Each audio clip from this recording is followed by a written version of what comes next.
Hello mes amours, comment nous y est? Je dis encore nous tourner avec une autre belle vidéo. Ok.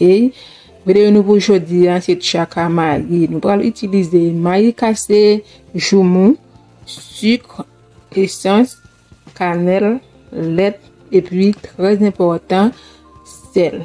Ok. Nous pas utiliser un peu de sucre, une façon pour ne pas trop douce pour pas rebutant.